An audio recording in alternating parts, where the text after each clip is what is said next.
Esselamu Aleyküm bizi izleyenler ve hürmetli hemkarlarım.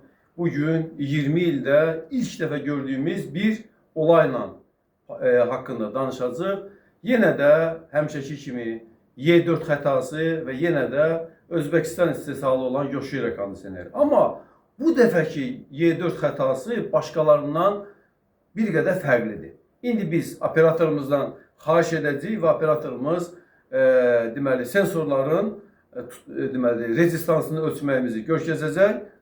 Buyurun. Deməli hörmətli izləyicilərimiz sensoru 20 kiloma qoyuruq. 20 kiloma qoyuruq. Deməli bu klimanın kondisioner üzərindən çıxartdığımız bu isə bizim orijinal. Yəni mağazində satılan 10 kilomluq, dəqiq 10 kilom olan bir deməli sensordur. Və biz indi deməli sensoru ölçürük. Nə görürük? 10,38. Təxminən burada temperatur 24,5 dərəcə olması lazım. İndi isə kondisionerin üzərində olan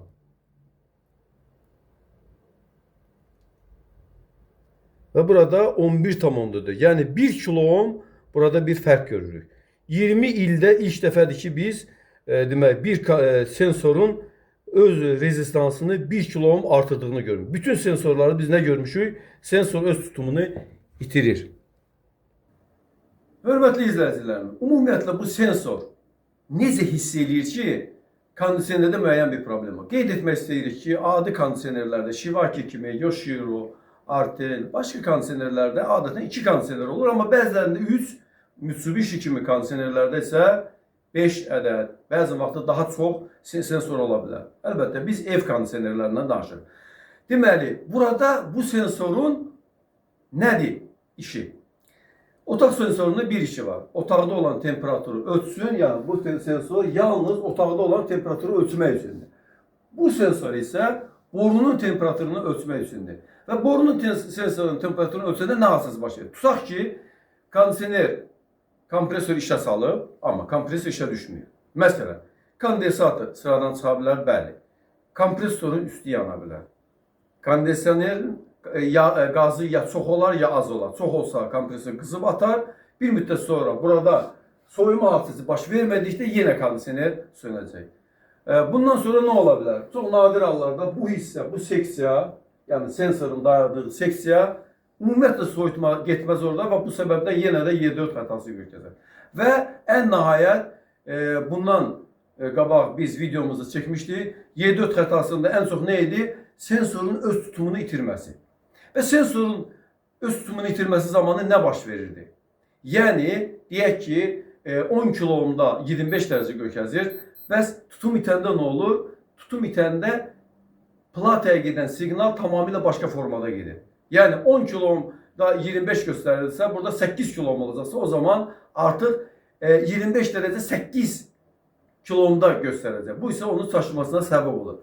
Burada isə bir başqa formada olub. Yəni 10 kilo ohmluq müqavimət 11 kilo ohma qədər qalxıb, bu da onun çaşmasına səbəb olur. Qeyd etmək istəyirik ki, bu sensorun dayandığı yerə nə qədərsə limit var. Yəni orada hansı temperaturdan hansı yerə qədərsə dəyişmə ola bilər. Məsələn, deyək ki, -5 dərəcədən deyək ki, -10 dərəcəyə qədər platanın yaddaşına verilib ki, orada temperaturun dəyişməsi ola bilər. Əgər ondan aşağı olarsa, kondisioner onu buzlanmaq kimi başa düşəcək. Ondan yuxarı olarsa, kondisioner onu soyutma getirmək kimi başa düşəcək.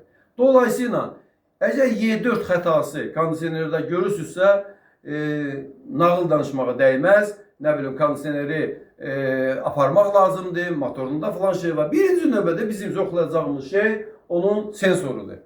Bundan sonra, əgər kondisioner işləyirsə əlbəttə ki, yəni kondisionerin çöl hissəsi işləyirsə, soyutma gedirsə, birinci yoxlayacağımız bir şeydir.